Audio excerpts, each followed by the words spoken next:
the novelty of all of these material possessions, it wears off. So the goal here is do whatever motivates you to get to a certain place in life. But I would not put too much emphasis on, hey, once I reach this level, I'm going to get all this stuff and that's what's going to feel like I'm fulfilled, or that's what's going to make me, I guess, stop, because it won't. So something else that I want to talk about, like Dave actually mentioned a few times that this would be an interesting video to do and an interesting concept for people to actually grasp, is the notion that when people see what I have, you know, I've got a nice house on the water, I've got, you know, nice property on the water, and, you know, you walk back into the gym, I've got, you know, 10 or however many cars back there, and, you know, Lamborghini and all these other cars and all that shit in the gym, and it's all awesome and shit. But even for you, we're back there every day, right? Doesn't it become like literally, I don't know how to explain it. You become numb. Yeah. You become numb to personal belongings and like materialistic things. How many times have you heard me say like I don't give a fuck about cars? Oh, 100 times. Yeah, like I literally like I don't even, like I've thought multiple times about selling them off. Like don't get me wrong, I love cars, but I'll give you an example, and this is what's actually kind of really like interesting. So my first house was like a little raised ranch. I bought that thing for like I don't even know, 100 and what did I buy that thing for? I think I bought that for like 190 grand. I'll even see if I could take a picture and Connor can throw it up.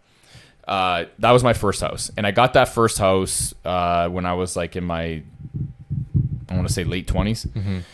Great deal. I ended up selling that house only a few years later for like $250, and that's when the market started to really actually take off. And that was about maybe 2015, I want to say. It literally sold in like 24 hours, I want to say. And I remember thinking to myself, this is the beginning of what's going on in the real estate market. Nonetheless, so then I go and buy, I go, and the reason why I sold the house is because I bought another house, and I bought a really nice 2-story house in a very affluent neighborhood. That's the one on Gundy Park. Gundy Park. Yeah. Yeah. So very nice South Windsor affluent neighborhood. It's known for wealthy individuals. And I remember 6 months into that house, literally. So I walk into the house and I'm like, I'm never moving from this house. I love this location. I love this fucking house. It's got everything that I want. It's big enough. I'm never leaving. 6 months, literally fucking 6 months. I'm like, fuck, let's go house hunting again. Cause you become numb. Yeah. After a little while of walking into the house day after day, the novelty wears off. After walking into the gym day after day, walking by those cars, the novelty wears off. Like, and I got pretty sick cars back there, but it doesn't phase me anymore. The only time it really ever phases me is when somebody like loses their shit when they see that stuff, right? Even that one post that I posted, the most viral post I've really ever had on the car page about like the garage, when I filmed that garage video, people were like going nuts in the comments, like, holy shit, this is like a GTA garage, like every that you would see on like a video game. And I'm like, yeah, like it makes sense. Like I see what the guy's saying. I see what he's seeing, but it's never the same when you actually own it. It's always better getting there. Yeah, it's so much better. The journey is so much better than actually reaching the goal. I can't explain that. I can't express that enough. And like even right now, like I'm all horny about getting this like fucking Honda Civic right now. It's like a fucking $14,000 little fucking hatchback, and I got like wild cars sitting back there. But I'm like, oh Jesse, I'm like talking to, hey, what do you think about the Civic? Like a K swap Civic. It's hilarious. Like it's just new, right? Yeah. I'm always like, we us as humans, we need that like newness, right? We need that novelty. So literally within, like I was saying, that Gundy Park house, literally within 6 months after owning that house, I was trying to figure out how I can get out of that fucking house and buy something on the water, which I did. Now I live on the water. But now it's like, okay, well, now that I live on the water, what do I want to do like with this, right? But here's the kicker. And I'll tell you this too. So I had a Jeep before as well. And this is why I know what I know. I had a Jeep before, and it was just a normal fucking Jeep, okay? And I actually never drove it in the wintertime, which is kind of weird. But when I never drove that... What'd you drive in the winter? This is at a point when I had enough money. I had that Ford Windstar, right? I had the Ford Windstar, and then I ended up getting a Jeep not long after because I didn't want to drive the Ford Windstar all the time, right? And I wanted to only use the Ford Windstar for work, and other people that I had doing certain jobs needed it sometimes to but I needed to get around, right? So I ended up getting this Jeep, like super cheap. So, and I never really drove it in the wintertime because I never really needed to, I guess. Jeeps are notorious for rusting, so I was like, fuck it, I'll just keep it. I drove it sometimes, but not when it was like super wet and salty because I didn't want that thing to rust. So, and I'm happy I did because I actually made a good buck on reselling that Jeep. But anyways, when I would take that thing out in the spring from not driving it for a while, a normal Jeep, I wouldn't even take the top off, like nothing. It was just like a car. The novelty was there again. So what I'm trying to get at is a lot of people see what I have, and a lot of people think, fuck, that would be amazing to have that. And yes, I'm not saying it's not amazing, but I'm telling you right now, the novelty is not there forever. It goes away, and then you all only keep on wanting more. That's why right now for me, in my house on the water, which it's old, it needs to get renovated, I'm honestly like, fuck it, I don't even care. Because like the house is functional. I have a great backyard. It's on the fucking water. I got a pool. It's great for entertaining. It needs to get renovated. Some areas don't even have fucking flooring in it because we took out the fucking carpet and we just have subfloor. I don't even give a fuck.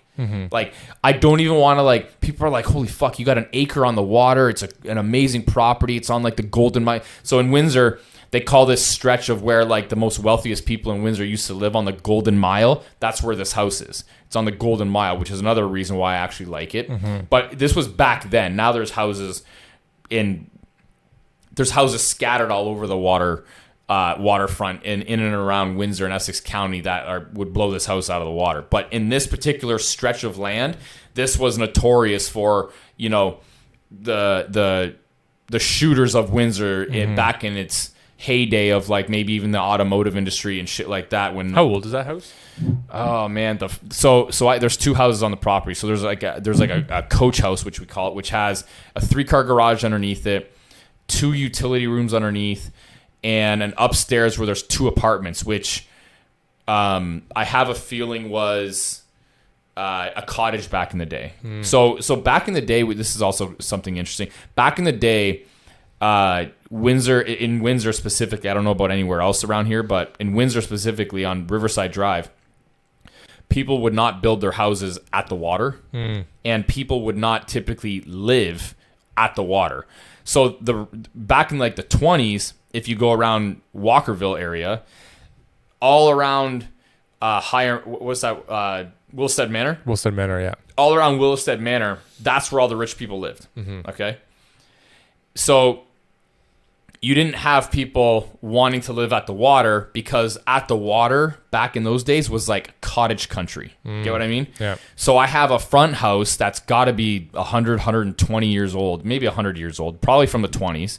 And then the house at the water is like 40s, 50s. So it's an older house, but it's been updated over time to, you know, certain things, but it actually is a great house, and it was built very well. It was built, you know, I actually have 2x10s in my house. I don't have like, you know, something like a 2x10 that's a 9 1/4 in fucking, you know, an inch and a half.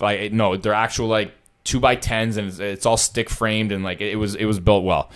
Anyways, what I'm trying to get at is the novelty of all of these, you know, material possessions. It wears off.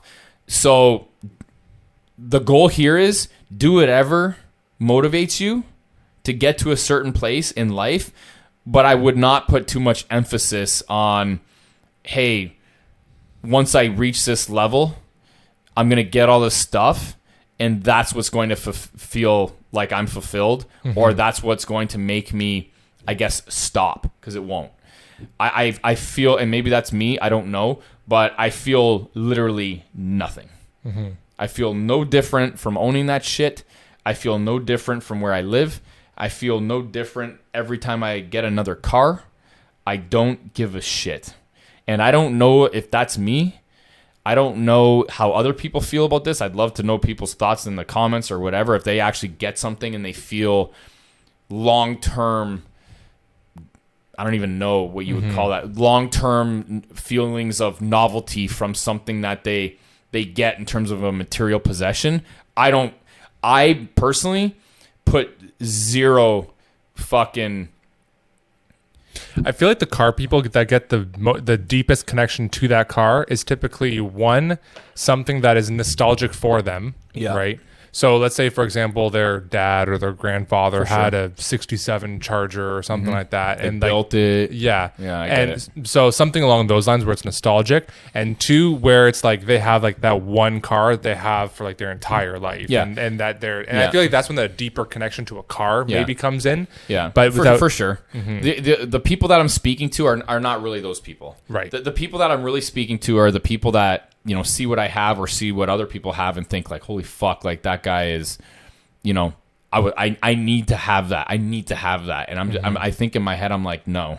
Like I've thought multiple times of just selling everything. Yeah. Like literally selling everything. Because at the end of the day, the things that you own end up owning you. And that's a very true fucking statement. You know? At the end of the day, I'm going to turn that into a business. You know, Jesse and I are going to leverage the cars and turn it into like a YouTube fucking channel, which I already have if nobody's ever gone to it, but I do have a car YouTube channel that I really should be leveraging but don't. But anyways, we are going to start leveraging it. But other than that, if it wasn't for that kind of scenario, I wouldn't have those cars. I got 11 fucking cars. I fucking drive none of them. Like Jesse drives them more than I do. Like, to be honest with you, I enjoy driving my truck more because I can listen to audiobooks a lot easier in the truck. Yeah. Like, I'm telling you, I don't have to worry about shit where I park, like any of that kind of shit. I don't have to worry about hitting anything or hey, this fucking bird flew into my window. Like, I don't have to worry about like anything, you know? You get more anxiety, like, when you drive, let's say for example, like when you took the perf out yesterday. I took the perf Monte out yesterday. Yeah. I don't get anxiety, but I know that, you know, like, listen, I'm a target, right? I'm always looking, is there a fucking cop around? Is this and that? And, you know, because now there's tickets for loud exhaust. Now that thing's got so much fucking horsepower. You don't even have to barely hit the gas and you're already over the speed limit. It's ridiculously fast. Yeah. So it's not that I don't have anxiety when I drive it. I'm kind of over it, having like the anxiety of it. But like, yeah, like you don't want to be. What do you think makes the perfect like daily driver for someone? A truck. I've driven a lot of shit, like a lot of shit. Trucks are like, my truck gets great gas mileage, which is like fucking weird. Great gas mileage. You know, it doesn't have the biggest engine, but it's got a little, you know, twin turbo in it, right? EcoBoost. It's a Ford F-150. They're huge inside. You've seen inside. They're huge. I've been in it, yeah. They're fucking huge. And the bed of the truck is so helpful because we're always doing shit, and even though I don't necessarily get my hands dirty.